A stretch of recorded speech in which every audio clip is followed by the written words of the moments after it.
नमस्कार दोस्तों, stock market studies में फिर से एक बार आपको बहुत बहुत दिल से स्वागत करता हूं।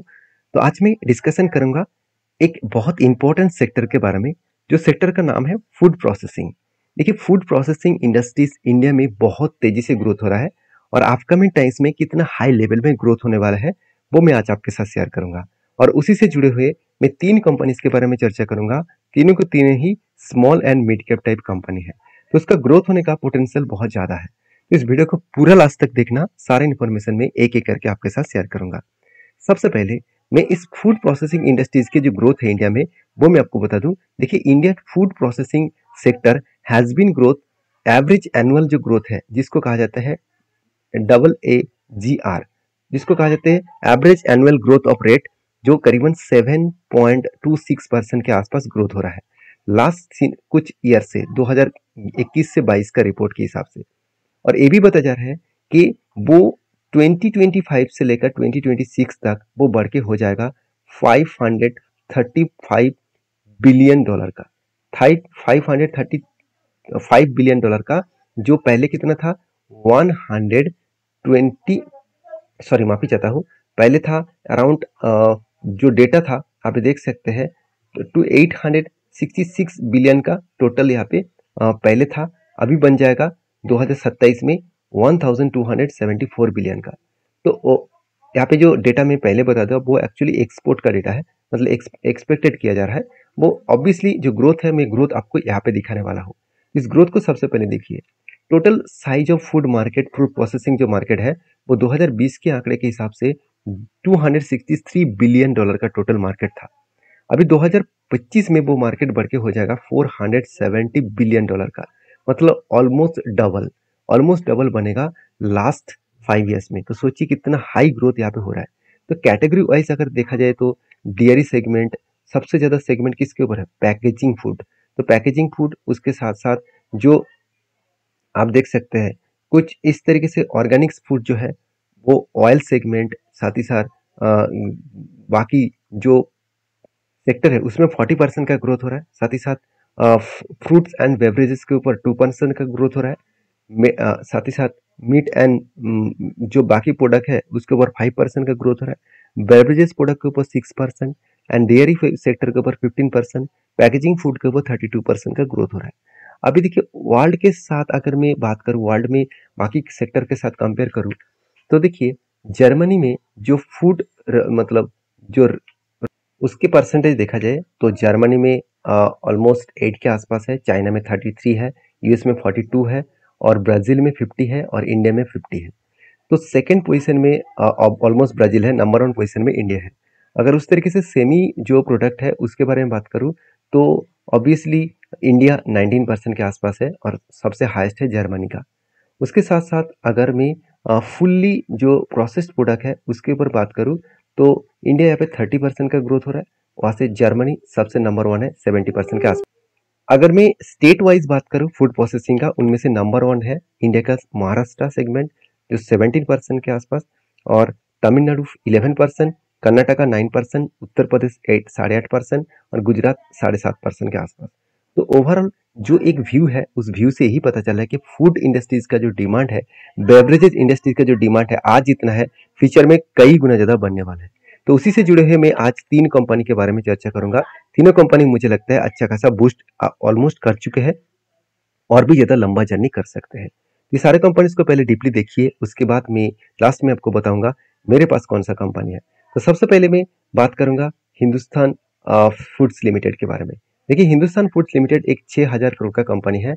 इसका वैल्यूएशन के हिसाब से बात करूं तो कंपनी का वैल्यूएशन आज जो लेवल दिख रहा है, वो शायद आपको लग रहा है कि बहुत हाई है। बिल्कुल नहीं, पहले वैल्यूएशन एक टाइम हो गया था 150 के ऊपर, तो आज 50% वैल्यूएशन कम हो चुके हैं। ऑब्वियसली कंपनी की जो वैल्यूएशन है, मेरे हिसाब से खुद के मतलब पी रेशियो के हिसाब से 5 साल में एवरेज देखूं तो सस्ते में है। और कंपनी के जो देखा जाए तो पीबी रेशियो है, वो भी प्राइस टू बुक वैल्यू है, वो भी देखा जाए तो आज सस्ते में देखने को मिला है। 9 के आसपास एक टाइम चला गया था करीबन 17 के 25 के आसपास। तो मुझे लगता है यहाँ भी वैल्यूएशन सस्ते में है। अगर मैं कंपनी की प्राइस टू बुक मतलब कंपनी के प्रॉफिट एंड लॉस के बारे में बात करूं, तो कंपनी के सेल्स बहुत शानदार ग्रोथ हुआ। एक्सपेंस मिटाने के बाद नेट प्रॉफिट भी देखिए, हाईएस्टली नेट प्रॉफिट देखने को मिला, जहाँ पे सेल्स का आंकड़ा सब कुछ तो ठीक ठाक है, प्रॉफिट का भी ठीक ठाक है, करंट टिल टू मंथ में मतलब लास्ट 12 मंथ्स में कंपनी के थोड़ा सा सेल्स डाउन हुआ एंड प्रॉफिट भी थोड़ा छोटा मोटा डाउन है। सेल्स ज़्यादा डाउन हुआ, प्रॉफिट छोटा मोटा डाउन है, बाकी आरओई तो ठीक है। और देखिए प्रॉफिट सेल्स डाउन हुआ, उसी के कारण कंपनी का रिटर्न भी डाउन हुआ। एक अच्छी बात है, अगर रिटर्न ज़्यादा मिल रहा है और sales and profit growth negative मतलब कम है, तो सोचना वो कंपनी खतरनाक सिचुएशन में है, वो कभी ना कभी आपको लॉस दे सकते हैं। तो अभी चलो कंपनी के डिटेल्स देख लेते हैं। देखिए कंपनी का टोटल नेटवर्क देखा जाए तो 31 मार्च 2024 के हिसाब से 664 करोड़ के आसपास है। ग्रॉस बुक वैल्यू जो है आप देख सकते हैं 1129 करोड़ के आसपास है। Return of equity 18%, depth of equity थोड़ा सा ज्यादा है, 1% का डेप्थ है, थोड़ा सा कंपनी का डेप्थ ज्यादा है।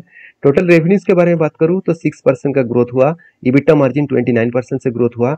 आप मतलब प्रॉफिट आफ्टर टैक्सेस जो है वो 31% के आसपास ग्रोथ हुआ, अर्निंग पर शेयर 30% के आसपास ग्रोथ हुआ। तो सारे पॉइंट्स एक पॉजिटिव के बेसिस में आगे बढ़ रहे हैं। और कंपनी बता रहे हैं कि कंपनी किस तरीके से काम करे, आप खुद ही देख सकते हैं। कंपनी इन्वेस्टमेंट करने वाला है 50 करोड़ और वो भी प्लांट ऑन हैदराबाद। तो हैदराबाद में न्यू प्लांट का एक्सपेंस करने जा रहा है और वो भी 50 करोड़ के आसपास। आप कहेंगे सर 50 करोड़, देखिए 6000 करोड़ का कंपनी में 50 करोड़ का इन्वेस्टमेंट बहुत ज़्यादा ही होते हैं। उसके साथ साथ देखिए द फैक्ट्री सेटअप वो भी कहाँ पे है, गुवाहाटी असम में, और वो भी कितने करोड़ का, 20 करोड़ का टोटल इन्वेस्टमेंट यहाँ पे करने वाले हैं। तो कंपनी अलग अलग जगह पे, जैसे देखिए the board has approve invest on 40 crore the colour जो मतलब कॉस्मेटिक्स है, तो cosmetic plan location of Silvassa. तो मतलब कंपनी लगातार इन्वेस्टमेंट का एक प्लानिंग कर रहा है। यहाँ पे भी प्लानिंग है, कैपेसिटी 20 करोड़ के आसपास, और वो भी कहाँ पे है, लखनऊ में। उसी तरीके से देखिए मैसूर में भी कंपनी एक बेवरेज प्लांट लगाने का यहाँ पे सोच रहा है। तो ऑब्वियसली ये भी अगर होगा तो कंपनी का प्लांट और भी बढ़ जाएगा। तो ओवरऑल कंपनी अलग अलग डिसीजन ले रहा है जो कंपनी को बूस्ट करने के लिए काफ़ी है। बाकी इस कंपनी के टोटल जो बिजनेस है वो अलग अलग जगह पे फैला कर रखा है, जो कंपनी को अच्छा खासा ग्रोथ दे सकते हैं। अभी देखिए कंपनी के रेवेन्यू लास्ट देखा जाए 6 ईयर्स में 41% का ग्रोथ हुआ, ईबिटा मार्जिन 47% के ग्रोथ हुआ, पेट मार्जिन 51% से ग्रोथ हुआ, एंड ग्रॉस बुक वैल्यू जो है वो 48% के आसपास ग्रोथ हुआ। तो सोचिए कंपनी कितना स्ट्रॉन्ग बेसिस में आगे बढ़ रहा है। उसी बेसिस में कंपनी का अगर मैं एक बार कंपनी के इन्वेस्टर के बारे में बात करूं तो आप देख सकते हैं इन्वेस्टर जो है इस कंपनी का, तो प्रोमोटर के पास 64% है। कंपनी में दम है, इसीलिए देखिए इंस्टीट्यूशन भी, म्यूचुअल फंड और एफएस भी कुछ क्वांटिटीज को ऐड किया है। देखिए 6000 करोड़ का इतने छोटे कंपनी के ऊपर इतने अच्छा खासा इन्वेस्टमेंट इंस्टीट्यूशन कर रहा है, तो एक गुड पॉइंट्स है कंपनी के लिए। तो बाकी इस कंपनी के ऊपर बिजनेस पॉइंट ऑफ व्यू से बात करूं तो कंपनी के रेवेन्यूज कहाँ से आ रहा है, आप देख सकते हैं टोटली जो रेवेन्यूज है वो आप कनेक्टेड मैन्युफैक्चरिंग के ऊपर 100% है, और इंडिया में कंपनी जो बिजनेस का 96%, रेस्ट ऑफ वर्ल्ड में 3.55% के आसपास। तो बिजनेस के जो व्यू है वो मैं आपके साथ शेयर किया हूँ। कंपनी के आरओई का ग्रोथ अच्छा है, आरओसी का भी ग्रोथ अच्छा है, अब नेट प्रॉफिट मार्जिन पॉजिटिव में है, सेम टू सेम रेंज है। हाँ डेप्थ थोड़ा सा ज़्यादा है, एक कंपनी के लिए एक रिक्सी जोन है। बाकी रही बात कंपनी के टेक्निकली चार्ट पैटर्न्स का, वो अगर देखेंगे तो कंपनी के ऊपर एक लगातार जर्नी देखने को मिला कोविड के बाद।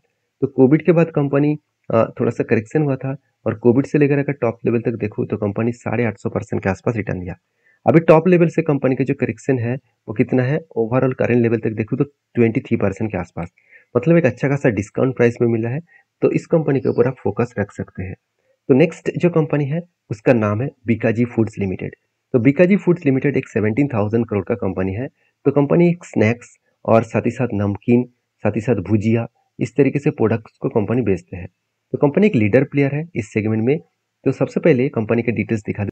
कंपनी के सेगमेंट वाइज प्रोडक्ट के बारे में बात करूँ, जो ग्रोथ हो रहा है, मैं आपको ईयर ऑफ ईयर बेसिस में बात करूँ तो आप देख सकते हैं पिछले सालों में क्या था, अभी क्या हुआ। देखिए पिछले सालों में जो इसका सबसे जो एथनिक जो स्नैक्स है उसके ऊपर 74.5% का टोटल प्रोडक्ट को बेचा जा रहा था, अभी 73.3% हो गया।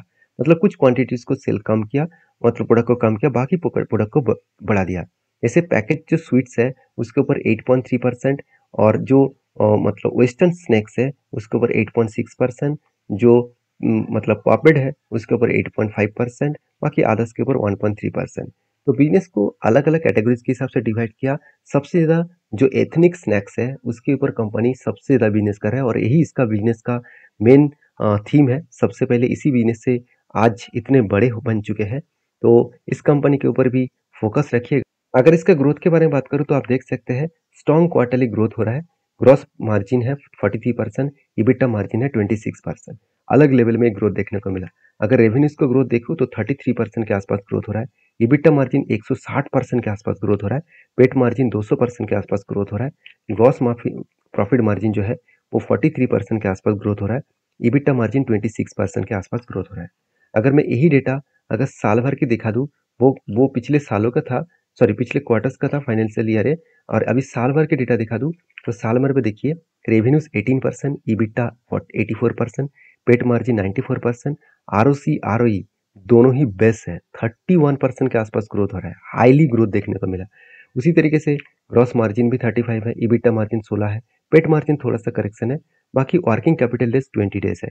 वर्किंग कैपिटल डेज मुझे अच्छा लगा क्योंकि जितने जल्द से जल्द कस्टमर से आप पैसा मार्केट से उठा पाएंगे उतना ही कंपनी का ग्रोथ होने का चांसेस बढ़ जाएगा। अभी देखिए यहाँ पे कंपनी के सबसे जो मतलब कैपेसिटी है वो किसके ऊपर है? भुजिया के ऊपर। उसके बाद देखिए सबसे ज़्यादा कैपेसिटी भुजिया के ऊपर, उससे भी ज़्यादा जो कैपेसिटी है वो नमकीन के ऊपर। टोटल जो मैट्रिक टन का है करीबन 1,06,000 मैट्रिक टन का टोटल नमकीन बनते हैं। तो सोचिए मार्च की डेटा के हिसाब से कैपेसिटी जो है वो किस लेवल तक पहुंच चुका है आप देख सकते हैं। टोटल जो कैपेसिटी है वो करीबन 3 लाख मैट्रिक टन का। तो ओवरऑल कंपनी जहाँ जहाँ पे प्रोडक्शन कर रहा है, जहाँ जहाँ पे काम कर रहा है, आप देख सकते हैं कुछ मतलब कोलकाता में है, साथ ही साथ कानपुर में है, पटना में है, मुजफ्फरनगर में है, गुवाहाटी में है, साथ ही साथ देखा जाए तो गुजरात में बहुत सारे जगह पे कंपनी प्रोडक्शन कर रहा है। तो बिजनेस जो है बिजनेस स्ट्रेटजीज वाइज बहुत शानदार ग्रोथ हो रहा है। आप यहाँ पे देख सकते हैं किस तरीके से कंपनी का ग्रोथ हो रहा है। 2022 में जो ग्रोथ था वो 71,000 था, आज वो 2,50,000 के आसपास देखने को मिला। सॉरी 2,50,000 टोटल आउटलेट देखने को मिला, मतलब 71,800 का टोटल आउटलेट था इसका, अभी वो बढ़ के 2,50,000 के ऊपर भी बन चुके हैं। तो किस तरीके से कंपनी आउटलेट को मतलब ओपन करते चले जा रहे हैं, किस तरीके से आउटलेट को वो प्रोडक्ट सेल करते चले जा रहे हैं, आप देख सकते हैं। तो कंपनी का ग्रोथ इसी तरीके से हो रहा है। उसी बेसिस में कंपनी का अगर फाइनेंशियल डिटेल्स के बारे में बात करूँ तो आप देख सकते हैं कंपनी का डेप्थ एकदम ना के बराबर है। इनकम अच्छा है, कितने इनकम है चलो यहाँ पे दिखा देता हूँ। सेल्स का आंकड़ा बहुत स्ट्रांग है और एक्सपेंस को मिटाने के बाद प्रॉफिट का आंकड़ा भी हाईएस्ट देखने को मिला।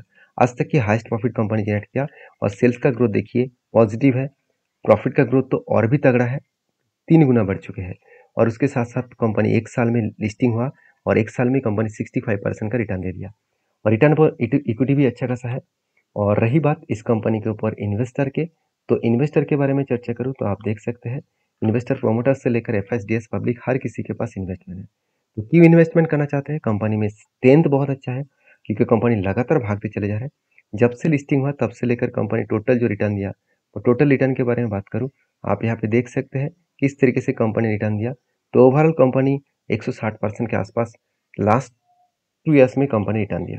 तो फिलहाल के लिए क्या इस कंपनी के ऊपर मैं काम करने वाला हूँ? बिल्कुल नहीं, क्योंकि टॉप लेवल में कभी भी बाय नहीं करता हूँ।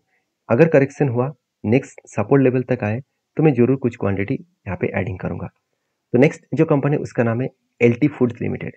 देखिए ये भी एक छोटा मोटा कंपनी है और इस कंपनी के जो टॉप बेवरेजेस इंडस्ट्रीज में टॉप 5 में इस कंपनी का नाम देखने को मिल जाएगा। कंपनी का वैल्यूएशन के हिसाब से कंपनी का वैल्यूएशन अच्छा खासा देखने को मिलेगा और कंपनी के देखिए आरओसी आरओई तो ठीक है, डेप्थ भी एकदम कम है और कंपनी का सेल्स का ग्रोथ एंड प्रॉफिट का ग्रोथ भी पॉजिटिव में है। अगर मैं इस कंपनी के डिटेल्स के बारे में चर्चा करूँ तो एल फूड जो है वो किस तरीके से बिजनेस कर आप देख सकते हैं। कंपनी का जो ग्रोथ हो रहा है वो 18 ईयर्स में कंपनी सीएजीआर के हिसाब से 21% का ग्रोथ दिया। लास्ट 18 ईयर्स में 18% yearly growth and pet margin जो है सीएजीआर के हिसाब से वो 21% का ग्रोथ हो रहा है। कितना स्ट्रॉन्ग ग्रोथ है आप देख सकते हैं। साथ ही साथ इसका जो पावर ब्रांड है वो क्या है? दावत। दावत का जो जो राइस है वो इसका पावर ब्रांड है, 30% मार्केट शेयर इसी के पास है। रॉयल जो राइस है उसके ऊपर 50% मार्केट शेयर इसी के पास है। मतलब गोल्डन स्टार, 817 एलिफेंट, साथ ही साथ दिव्या, इस तरीके से प्रोडक्ट कंपनी बेचते हैं। ग्लोबली मार्केट में 80 कंट्रीज को कंपनी खुद के प्रोडक्ट को सेल करते हैं। एक बिग नेटवर्क है, बिग डिस्ट्रीब्यूशन नेटवर्क है जो कंपनी के लिए बहुत अच्छा खासा ग्रोथ करने वाला है। साथ ही साथ कंपनीज की जो शेयर होल्डर है उस शेयर होल्डर में अच्छा खासा यहाँ पे ग्रोथ भी, डिलीवरी ग्रोथ भी देखने को मिला। अभी चलो बाकी डिटेल्स इस कंपनी के बारे में चर्चा कर लेता हूँ। जैसे देखिए मार्केट शेयर ऑफ यूएसए में 50% मार्केट शेयर यूएसए में है। इंडिया में मार्केट शेयर 30% है, और साथ ही साथ नॉर्थ यूरोप में 30%, इंडोनेशिया में 35% और न्यूजीलैंड में 11%, ऑस्ट्रेलिया में 25%। तो एक राज कर रहा है कंपनी, ऑल ओवर वर्ल्ड में राज करने वाला कंपनी है। तो बेस्ट कंपनी मुझे लगता है, क्योंकि राइस एक ऐसे प्रोडक्ट है जिसका डिमांड सिर्फ इंडिया में नहीं है, ऑल ओवर ग्लोबली मार्केट में है, क्योंकि राइस हर कंट्रीज जरूर उसको कंज्यूम करते हैं, जरूर उसको खाते हैं। तो जो इंडिया में सबसे ज़्यादा प्रोडक्शन होता है, और वो प्रोडक्शन कौन करते हैं? L and T food. तो इंडिया में के बाद बाहर की कंट्रीज में भी कंपनी का हाई ग्रोथ देखने को मिला। अगर ग्रोथ के बारे में बात करूँ तो चलो एक बार मैं आपको ग्रोथ के और भी डिटेल्स के बारे में चर्चा कर लेता हूँ। आप देख सकते हैं नॉर्थ अमेरिका में रिटर्न ऑफ ग्रोथ जो है वो 12% के आसपास है, मार्केट शेयर 50%। इंडिया में रिटर्न ऑफ ग्रोथ 13% है, मार्केट शेयर है 30%। और उसी तरीके से मतलब नॉर्थ अमेरिका में जो ब्रांड यूज मतलब बेचा जाता है, रॉयल का ब्रांड है, गोल्डन स्टार है, उसके साथ साथ और कुछ ब्रांड्स हैं। और इंडिया में जो है वो दावत है, साथ ही साथ दबिया है। इस तरीके से अलग अलग ब्रांड इंडिया में बेचा जाता है। उसी तरीके से अगर इस मिडिल ईस्ट कंट्रीज में देखा जाए तो वहाँ पे भी दावत है, उसके साथ भी बहुत सारे प्रोडक्ट्स को बेचा जाता है। 54% रेवेन्यूज ग्रोथ हो रहा है मिडिल ईस्ट कंट्रीज से, और 7% का मार्केट शेयर है। यूरोप में रेवेन्यूज ग्रोथ है 17%, मार्केट शेयर 20%। सिर्फ दावत का प्रोडक्ट ही कंपनी का यूरोप मार्केट में बेचा जा रहा है। एक हाई ग्रोथेबल कंपनी है, आप जरूर देख सकते हैं। उसके साथ साथ देखिए we have entered few new market. देखिए कंपनी किस तरीके से खुद को एक्सपेंड कर रहा है। जो कंपनी लगातार ग्रोथ करते चले जा रहा है और खुद का एक्सपेंड बहुत स्ट्रांग है, उस कंपनी के ऊपर आपको फोकस होना चाहिए।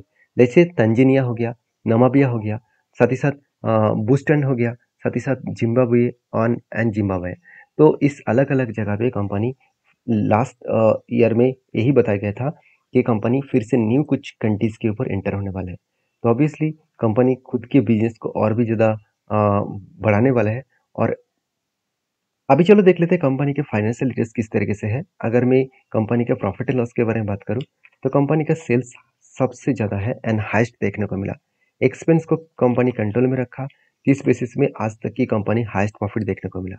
पिछले 10 साल पहले 60 करोड़ के आसपास प्रॉफिट हुआ था, आज करीबन 600 करोड़ के आसपास है। मतलब 10 गुना 10x बढ़ चुके हैं कंपनी का प्रॉफिट। आप खुद ही देख सकते हैं सेल्स का आंकड़ा, प्रॉफिट का आंकड़ा हमेशा पॉजिटिव में है। इसीलिए कंपनी लास्ट ईयर में एक साल में 100% का रिटर्न दिया, और कंपनी का रिटर्न ऑफ इक्विटी भी बेस्ट है। अच्छा खासा यहाँ पे ग्रोथ देखने को मिला है। तो मुझे लगता है जो सिचुएशन है उस सिचुएशन के बेसिस में कंपनी में बहुत ज़्यादा ग्रोथ होने वाला है। और बाकी इस कंपनी के ऊपर एज ए इन्वेस्टर, प्रोमोटर से लेकर एफएसडीएस पब्लिक हर किसी के पास इन्वेस्टमेंट है। म्यूचुअल फंड ने तो क्वांटिटी को बेचा, मगर एफएस ने उस क्वांटिटी को एडिंग किया। एक छोटा सा कंपनी है, तो प्रोमोटर के पास सबसे ज़्यादा होल्डिंग्स है अराउंड 74%, बाकी पब्लिक के पास 15% के आसपास है। तो इस कंपनी के चार्ट के बारे में बात करें तो कंपनी रॉकेट की तरफ भाग रहा है। बहुत दिनों से कंपनी की कुछ खास परफॉर्मेंस नहीं हुआ था। कोविड के टाइम में बिग क्रैश हुआ, उसके बाद कंपनी बिग बाउंस किया। अगर मैं कोविड के लेवल से टॉप लेवल तक देखूँ तो ऑलमोस्ट 1900% का रिटर्न दिया, मतलब करीबन 19 टाइम्स कंपनी रिटर्न जनरेट करके दिया। तो आप कहेंगे सर क्या इस टॉप लेवल में आप कोई डिसीजन लेने वाले हैं? बिल्कुल नहीं। मैं हमेशा अच्छे कंपनी को डिस्काउंट प्राइस में खरीदता हूँ। तो अगर मुझे डिस्काउंट कभी भी मिले, इस सपोर्ट लेवल तक आए, 150 रुपीज़ के आसपास आए, तो मैं जरूर कुछ क्वांटिटी को एडिंग करूंगा। बाकी देखा जाएगा क्या होने वाला है। तो बाकी ये तीनों कंपनी के बारे में एज एजुकेशन पर्पस में सारा इन्फॉर्मेशन शेयर किया हूँ। प्लीज़ ब्लाइंडली किसी कंपनी के ऊपर काम मत करना, सारी चीज़ों को एक बार समझ कर सोच कर काम करना। मिलते हैं नेक्स्ट वीडियो में, तब तक के लिए धन्यवाद।